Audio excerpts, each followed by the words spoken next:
So I'm coming to you from South Carolina, and I haven't done any true crime videos in a while, but this is a true crime video. And if you've never heard this story, then this is going to blow you away. This has so many twists and turns to it. Essentially, a mule kicking and killing a calf led to a war where 8 people were killed.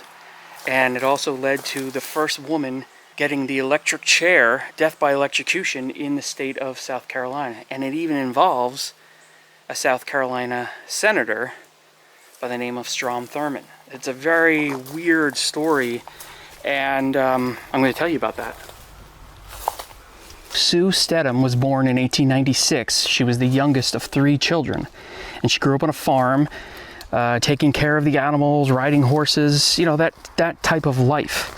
And around 1914, she married Judge William S. Logue's son, Wallace Logue. This has really, holy crap, that scared the hell out of me. Some huge birds in there. we scared each other. That's for sure. Now, Wallace also had a brother named George, and she and her brother-in-law over time started having an affair together. Wallace was always busy. He would be out on a lumber tract, wasn't around for days and days at a time, where George, her brother-in-law, was on the farm all the time, so they saw each other a lot. And it got to the point where people would even ask, you know, which brother is she actually married to? And Sue's mother-in-law was concerned about this, so she asked Sue, hey, what do you want to do? You want to get a job? Do you want to work somewhere? Like, trying to get her away from the farm so they're not seeing each other too much. And she said she wanted to be a teacher. Sue only had an elementary level education, but fortunately for her, Sue's father-in-law was a judge and a trustee for the Edgefield School District, and he got her a job at the Meeting Street School. This is not that school. This was called the Tompkins School, and I believe this is the second school that she worked at. I think it's safe to say that someone used this as a home, but this started out as a school.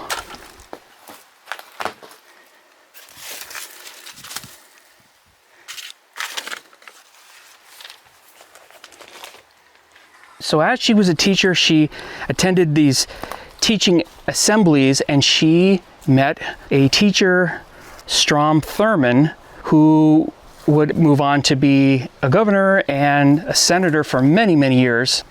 They hit it off. They actually had an affair. He was not married at the time, but she was basically 3-timing.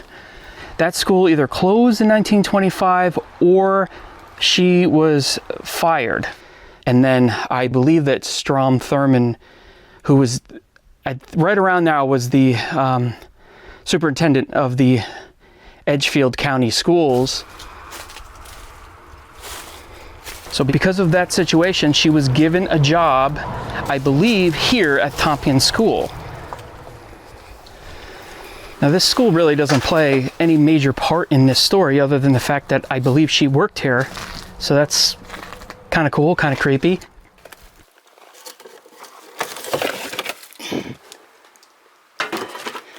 Look, this still has the plastic on it. Wow, that's pretty wild. I like that thing. Now, during all this, a couple named Davis and Cornelia Timmerman moved in the farm next door, and they actually had a little general store, a store that's still here today. The building still exists. The store is obviously long gone. But there were some issues, some bad blood between these two families. I don't really know exactly what was going on, but that all came to a head when the Timmermans' mule went into the Logue family farm area and kicked a calf and killed the calf. Now, at first, Wallace Logue demanded $20 for the calf. Davis Timmerman said, yeah, that's fine. I'll give you $20, you know. And then, shortly after that, Wallace showed up at the general store demanding $40 for that calf. That's about $875 in 2024 money. This is the old general store where that happened. That's one of the good things about the South, is things don't change too often. You know, old buildings remain a lot of times. And here it is. That was the front entrance to the general store. So Wallace Logue walked in through this door, demanded not $20 now, but $40 for that dead calf.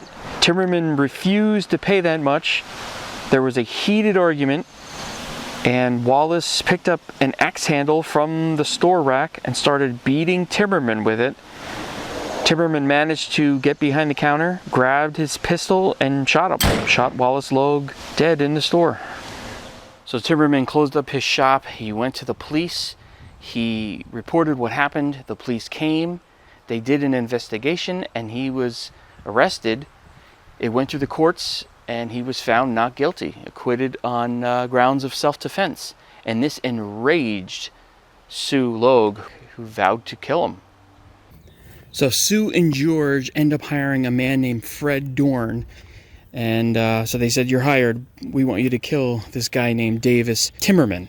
And so not long after that, a hired farmhand, a worker on the Timmerman farm, is shot and killed, a single rifle shot. It's believed that it was a failed attempt to shoot Timmerman, possibly a case of mistaken identity. It's also believed that it was Sue, George, and Fred Dorn, although, yes, nothing has been proven. They were never brought in for questioning.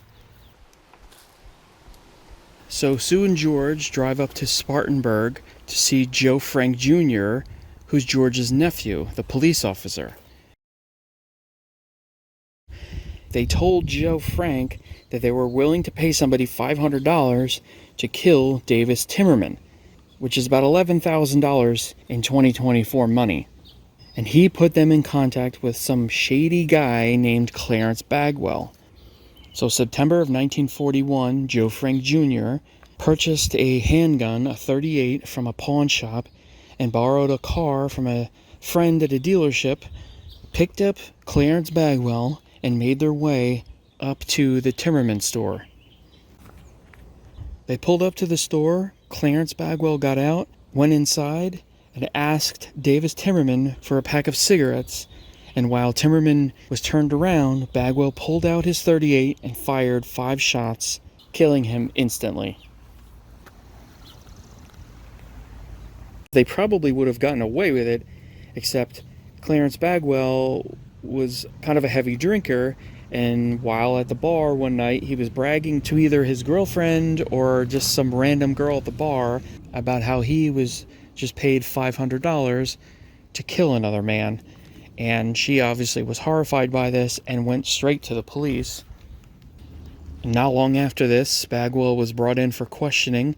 He eventually admitted everything, implicating Joe Frank Jr. as well. So then Joe Frank Jr. was brought in, and he spilled the guts about the entire murder plot. And so, November 16th, 1941, Sheriff Ward Allen, who is Sue Logue's first cousin, along with Deputy Doc Clark, headed up to George and Sue's farm. Apparently, they must have been tipped off that the cops were coming because Sue, George, and Fred Dorn were barricaded inside the house, and there was a massive shootout. Sheriff Allen is shot dead. Deputy Clark is badly wounded, but manages to shoot Fred Dorn. Unfortunately, he dies the next day, as well as Fred Dorn. Now, that following morning, the Logues are holed up in the house. The local people caught wind of all this. They were tired of all this going on, so they had surrounded the house along with police. There was a major standoff. Right about that time, Strom Thurmond was just getting out of church. Now, at this point, he's a resident judge. He hears about this, and he makes his way up to the farm. He walks right past the police, and enters the house through the back door. He convinced Sue and George to surrender, come out peacefully, which they do. Yeah, you can see here he was a teacher and athletic coach in the 20s. He was a judge. So you can see here, South Carolina Senator, 33 to 1938. He was a circuit court judge, 38 to 42. So during that time, he was a judge. Went into World War II. And this was right around when he walked her to the death chambers. So the story goes that Strom met her at the penitentiary. They were kissing and hugging the entire time, and some have even said that there was actually some sexual action going on while she was on her way. So you could say, some people could say, that she was the only woman to have sex on her way to the electric chair, on the way to her death sentence. How this isn't a movie, I don't know. I mean, I just feel like in this day and age, they're running out of ideas for movies. Imagine this movie. So January 15th, 1943, Sue, George, and Clarence Bagwell are all executed by way of the electric chair. That leaves Joe Frank Jr., Logue, who was also sentenced to death, basically right on the 11th hour. For some reason, the Governor Johnston, changed his sentence to life imprisonment, where he worked training bloodhounds for the next 37 years and was released in 1960. So not far away from the Strom Thurmond grave and that cemetery is this one, just across town basically. And this is where the Logues are buried. Oh, that's ironic. A lot of Stroms. Here you go. This is the family plot. Look at that. It always makes it so much more real when you see this.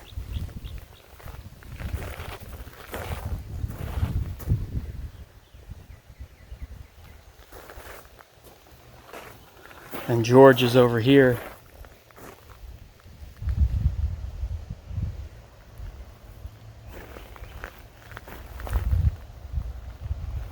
And this was her father-in-law that got her the job teaching. This is an infant grave right next to Wallace and Sue. And somebody obviously cares for it. They put flowers there. But his mother, their mother died in '49, so she was well aware of everything going on. In fact, she outlived them all. It's crazy. There was nobody left. Well, unless there's family members that are still alive today.